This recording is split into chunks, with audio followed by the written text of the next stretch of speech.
Irekin, Mondragoneko berrikuntza eta ekintzailetza ekosistema sustatzeko pausorik berriena da. Produktu eta prozesu berriak eta jasangarriagoak garatzeko espazioa. Azkenengo urteetan, ekintzailetza industriala sustatzeko martxan jarri ditugun ekimenak osatzen duen azpiegitura. Irekinek erreferentziazko zentro bihurtu nahi du. Enpresei, industria eta teknologia arloko berrikuntza eta ekintzailetza proiektu jasangarriak asmatzen eta garatzen laguntzeko. Mondragonen ekimen berri bat izango da, Euskadi industria enpresa jasangarri berriz bete dezagun, enplegua eta aberastasuna gaztearentzat sor dezaten.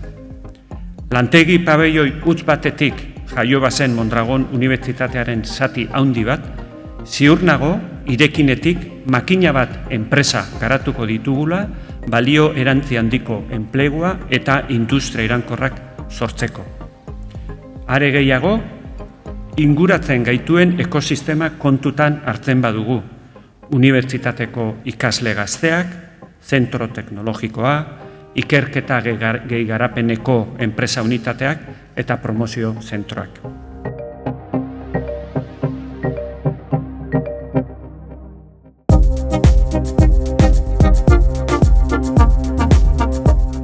Mondragon Unibertsitateak ekintzailetza industriala, eta hemen dago gakoa, industriala, eta teknologikoa indartzeko egindako apustuaren aparteko emaitza da. Ekintzailetza industriala, ez da bide erreza izango, baina guztiz beharrezkoa izango da. Aberastasuna sortu behar dugu gizarte kohesioan aurre egiteko. Horregaitik, ekintzailetzarako eta inbertsiorako baldintza egokiak sortzen asmatu beharko dugu. Irekin ekimenari esker hori egiten gaudela argi dago, beraz, zorionak Mondragon Unibertsitateari eta etorkizun oparoa proiektuarentzat eta gure herriarentzat. Eskerrik asko.